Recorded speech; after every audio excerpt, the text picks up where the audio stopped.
and welcome to a new series of Doctor Who and a new series of Who reviews from Nothing But Static. Say hi, Chris. This is Chris. Hi, Chris. And I'm Dan. If you don't know us, we've reviewed Doctor Who before.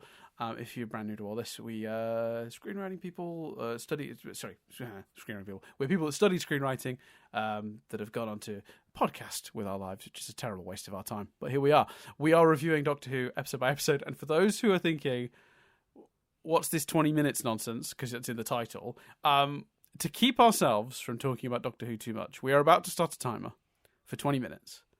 And when that runs out, the podcast ends, no matter what we are currently saying. How you feel about that, Chris? I feel like it's going to be difficult, and I feel like because already there's a question outside of that 20 minutes I want to ask, but I'm like, oh, we can't get into the habit of just being like, let's have this discussion as well, and then it's still then ultimately taking 40 minutes. Although it is the first one, so we could maybe do it. Go on. Do you think the rumours are true, Dan? Do you think there's too much overanalyzing? Is the show going away for a while once this series is done, in your opinion? Yes, without question.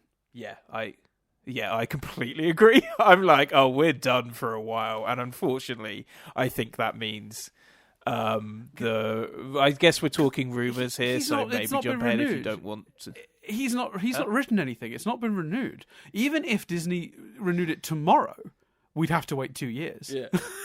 Because it's not going to be I written think it might and be. shot and out for this time next year, is it? No matter what happens.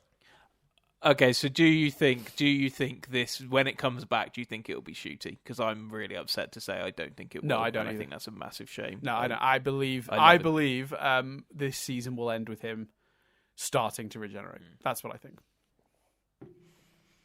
Sad, I completely agree, and I think it's a massive shame. Yeah. Yep. I think it's a shame too. I think it's a real shame, but we'll see. Time will tell. We could be wrong. I've not been in the Doctor Who sort of rumor sphere, leak sphere, so I have no idea if any of this is even remotely confirmed. For all I know, this is all already completely, because Doctor Who is one of the leakiest shows in television. People always seem to know what's coming up in this show. Apparently, I didn't know this, but apparently we've known about that there was a Eurovision Song Contest episode for months. That's been new. That's I didn't know that either. Yeah, I had no idea, and then I saw the trailer and was like, "Oh, that's fun, Intergalactic Song Contest or whatever." And I'm like, "Cool." And then I saw that everyone was like, "Yeah, we've known about that for a year." I was like, "Oh, cool, I guess. All right, fine." So I have no idea what the current rumor mill leak situation is in terms of this season and confirming that sort of stuff. I can only go off, what I know from what I've seen. And look, the show hasn't been renewed yet. They've not written anything. They've not filmed anything.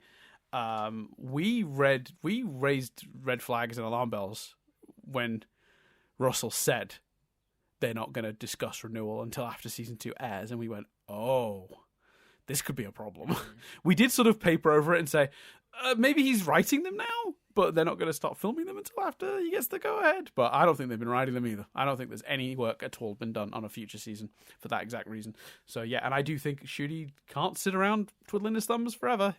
He wants to go have his career. So yeah, I think that's which is understandable. That's fair. I don't begrudge him that. I'm wrong. I just think it's a huge shame. I pray I'm wrong.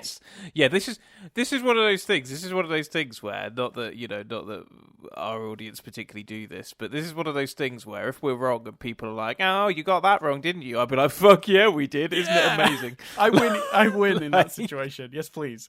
That would be great. I would love to be wrong, but all I'm doing is looking at the situation we're in.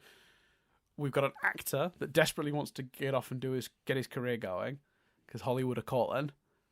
We have a show that's about to potentially go on at least a couple of year hiatus, and he cannot hang around Cardiff waiting for this show to happen. You just can't keep him on the hook like that. So yeah, I suspect this might be our last Ncuti Gatwa season of Doctor Who, which is deeply sad. But we'll see.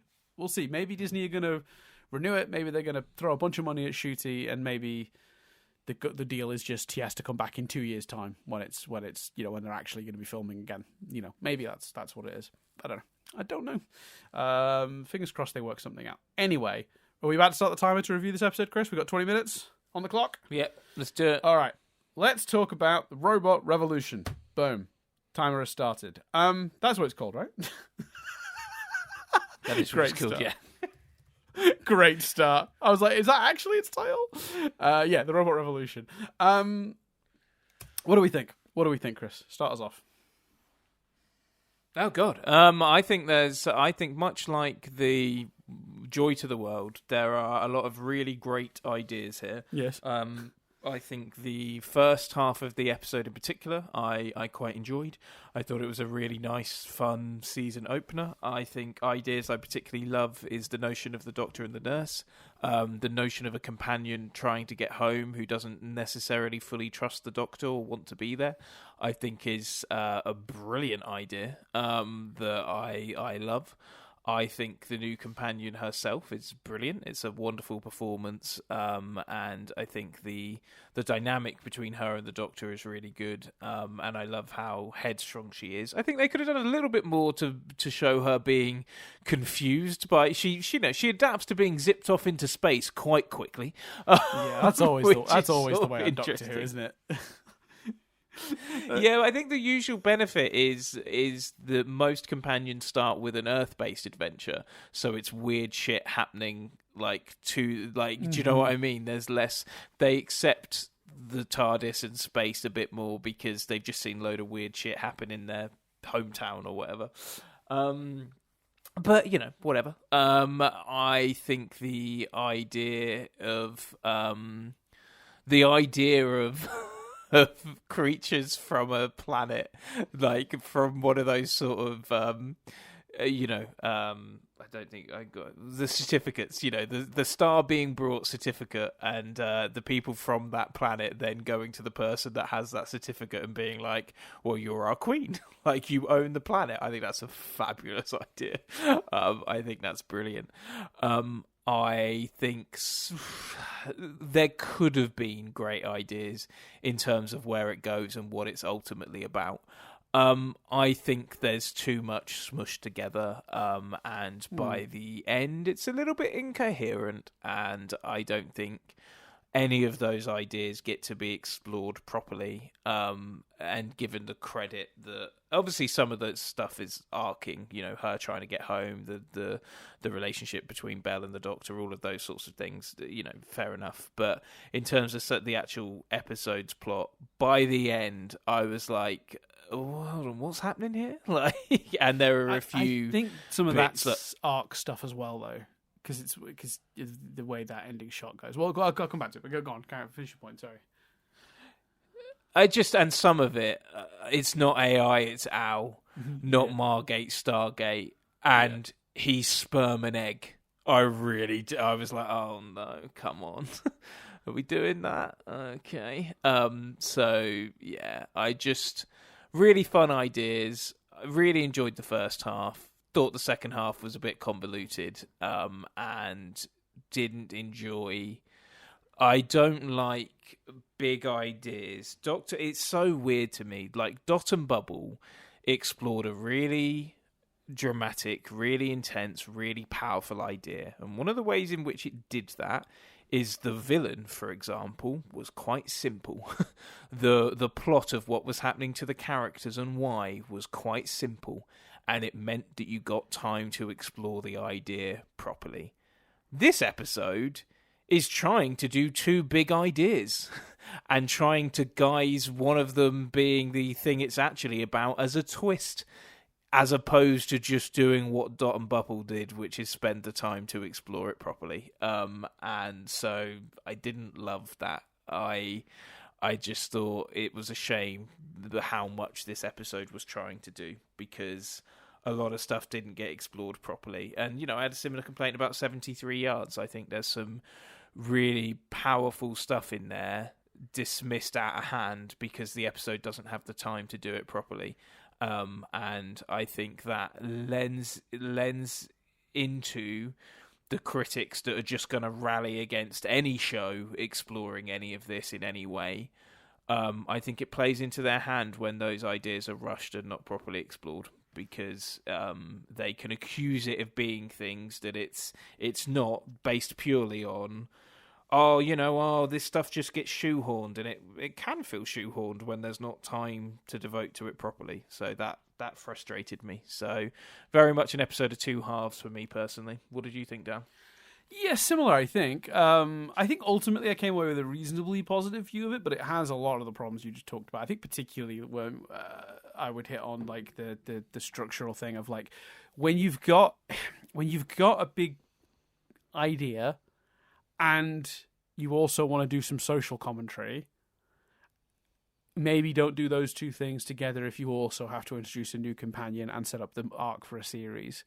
Because what happens is the thing that keeps getting squeezed is the message, the social commentary element of it, to the point where it might as well not be there. You might as well put it in an episode that's got the time to breathe and explore it properly.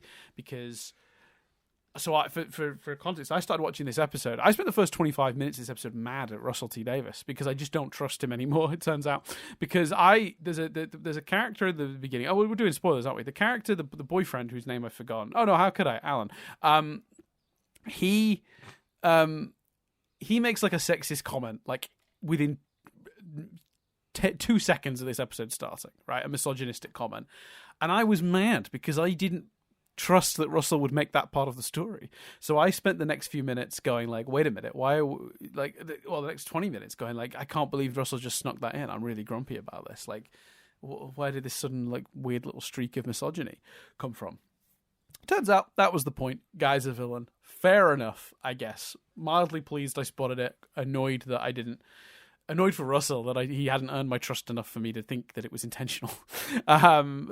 Sorry, buddy. You clearly didn't do enough. So yeah, that was frustrating. But I think the biggest problem with this episode and the biggest issue that it will face in criticism is it's trying to do too much. And I think a Doctor Who episode that's doing social commentary should really line that up nicely when it's got an open runway to take the time to explore it. 42, 44 minutes, whatever this episode is too short as it is, in my opinion.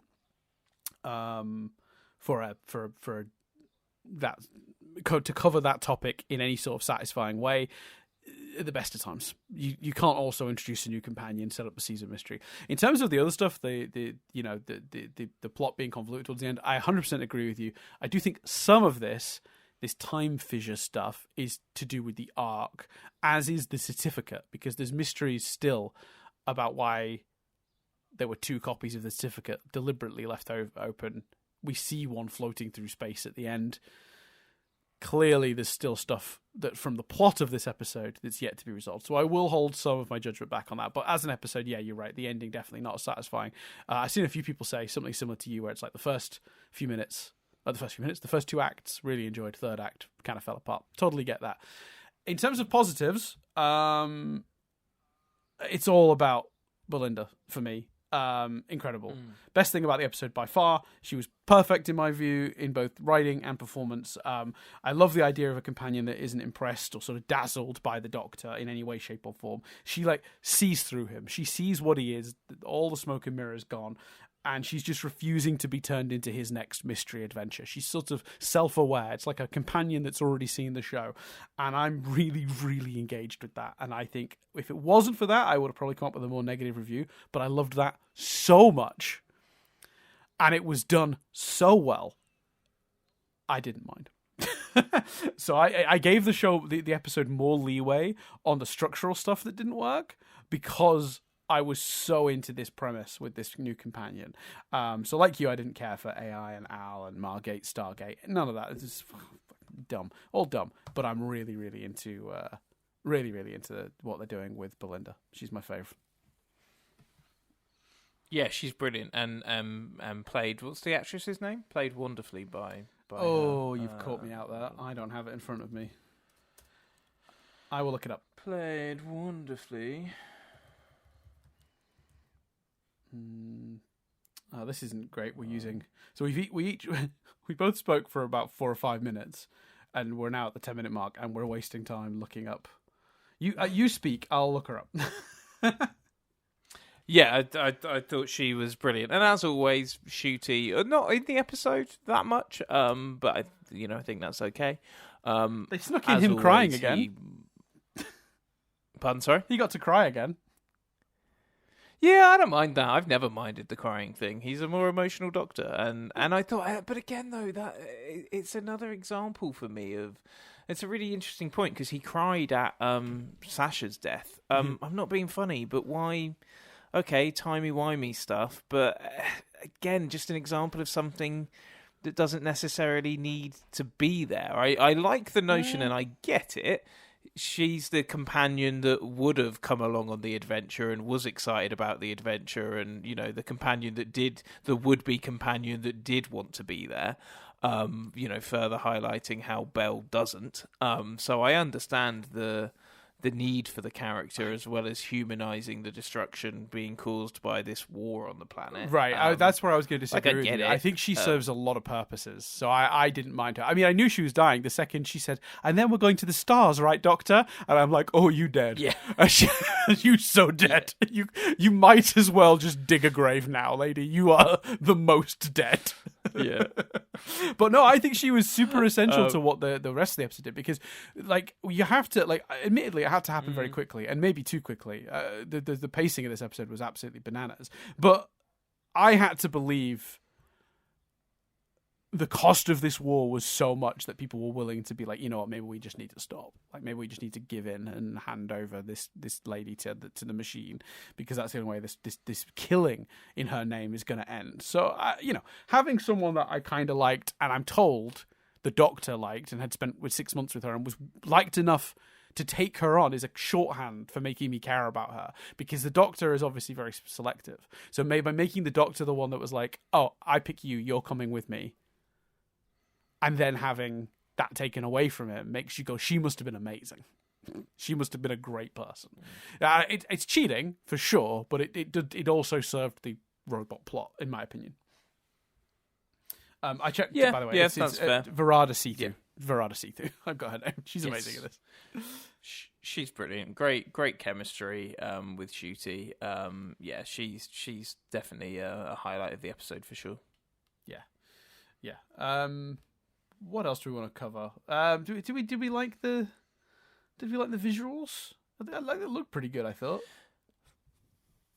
Yeah. It's strange in a way, because obviously Doctor Who's done big robots before. The Widow and the Doctor, the Widow and the Wardrobe, and the Husbands of River Songs had big robots like this, but they were still effective. Have them kill a cat is a real way to make them seem villainous right up top. There's a book on writing called Save the Cat, and I think it covers the idea of making a hero immediately likable by having them save a cat. This is the same effect in reverse. Yeah, exactly. I all of that stuff was fun. Like I say, it's a really weird one. We've narrowed it down to 20 minutes, but actually we feel so similarly about the episode that I do think we both sort of gushed out our main summary right at the beginning. What do you go on? Yeah, go on. No, you go. Well, I was going to say, in terms of the overall position as a season opener, is it much worse than previous Russell season openers? He's not always great at this balancing act on the opening. I think his best work is maybe I think Smith and Jones, maybe. Partners in Crime is pretty good. Yeah, but Partners in Crime has an advantage in that it's actually not. You don't have to set up Donna; they've already done that. Right. But I think this is better than Space Babies, which arguably has the same gift of not needing to set up Ruby. But I still think this is probably a better episode than Space Babies last year. I think you're probably right. I mean, it's not as well paced as Space Babies. Space Babies uses its time better, but it's a better premise and a more interesting idea. And I'm much more engaged with this companion than with Ruby. So. It's more fun as well. What was your reaction to Sperm and Egg? I really didn't like that. I was like, nope. Yeah, I didn't care for it. I think the whole idea of just like, oh, he's a misogynist, so we can just squish him, like, seemed bananas to me. Like, I don't know, the ending for the villain, and I know, look, that he got sucked up in the Hoover. Ha ha ha ha ha. I don't know, that felt... I don't know if you're in a position of moral authority if you're just gonna chuckle at someone's death. Do you know what I mean? Like, even a misogynist.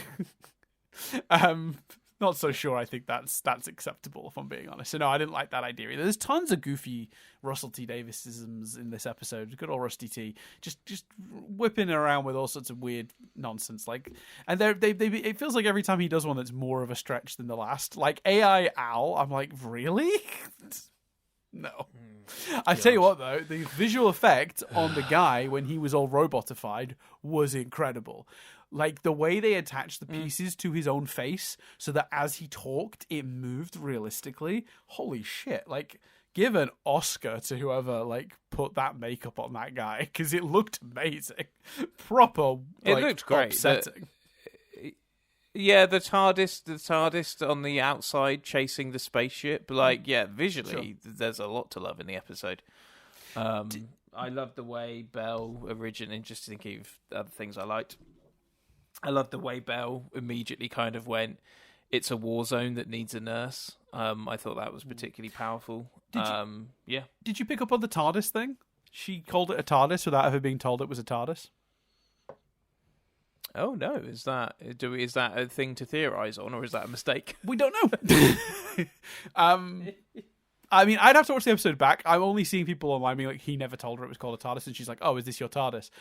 I don't know that he never told her, and I guess there were enough scenes where you could say there was time in between where he could have told her, but yeah, big question mark. We've got 3 minutes and a half left. Let's very quickly. Mrs. Flood, theories? She's a Time Lord or something, right? She's like a... They're bringing back like she's like Rani or what's the other one? Yeah, she's one of them, right? Or she could be Susan, I guess. She seems villainous though, so I guess. I think she's. Look, it's the obvious answer, but Rani would fit, especially like Rani. Rani sounds a bit like rain, flood. Like, fuck off! You know, it's gonna be that, isn't it? Shit! Like, it just. Russell. Oh, Russell. I mean, it's really annoying because I think I don't understand all this, you know, Rani shouldn't come back stuff. I think the Rani would be a great villain to come back. Not necessarily in this format. I think, like I said before, they should go to the core conceit of the character, which is someone who's so obsessed with the science experiment that they don't care what, you know, it's all for the good of experiment, no matter who they damage. I don't think that's what this will be. But yeah, I think she's probably that. Could also be Romana, I guess, if we're doing another Time Lord. But I think it's Rani. I think Rani is the most famous, cleanest like example. So we'll see. I do kind of like. I'm starting to buy more this theory that there's like the Doctor has been shifted into an alternate reality where meta things are happening. I'm starting to buy into this idea that maybe she's manipulated reality or sideswiped him at some point into an alternate reality. Maybe something to do with the bi-generation. Unclear. But I do think there's something... I wasn't sure last year when people kept going, she's looking at the camera, it's meta, it's like the whole gravity-mavity thing. That's not how the time travelers worked previously. Like, something... The more I see, the more I think maybe we are doing something with that. So we'll see. I don't know. We got... Maybe I don't know how much I buy into though, like the gravity-mavity, and that's not how it works. Because we are 15 series into a show about time travel. Yeah, like the rules just don't matter. Yeah. We got a minute left, Chris. Should we do 30 seconds of recap each? Yeah, sure. Okay. You go. I think this is a very flawed episode, but I think potentially in the grand scheme of the season will just come out fine. I enjoyed it for what it was, and I like our new companion friend very much, and I'm excited about the upcoming season as a result, which is the goal. You go. Yeah, I think fun opener with some really strong ideas. Excellent introduction to the new companion, but ultimately convoluted and a bit messy on what it was trying to achieve, especially in the later half. Yes. Yep. Yep. Agree with that. All right, we both kept that under 30 seconds, so we got 30 seconds left, which I guess gives us enough time to say goodbye to everyone. Bye, everyone. You can get us in Patreon and stuff. YouTube, subscribe, comment, like, all that jazz. Thoughts in the comments below, or you can send them to us on Discord or whatever. So yeah, just look up Nothing But Static. You'll get us there. But yeah, thanks everyone for listening. That's been a Who Review in 20 minutes. We got 10 seconds left, Chris. Say goodbye to the people. Bye. To the people. Bye, people. Bye.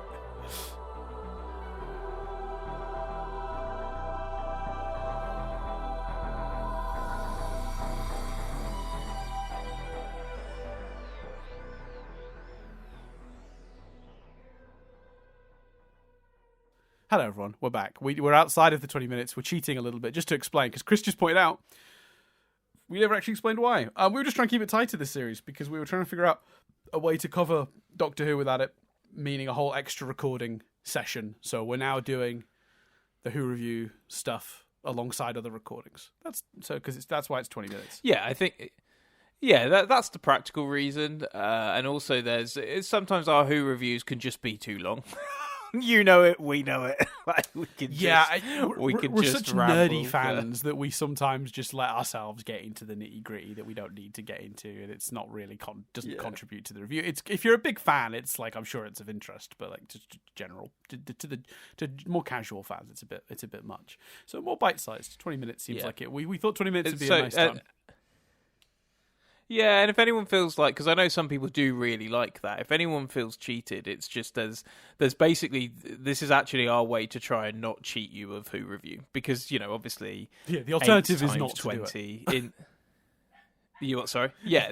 Basically, we couldn't do an hour on each episode again. Basically, just at the moment. So this was a way of right. Okay, let's ensure we do it. Let's try and do it quite quickly comparatively to when the episode airs.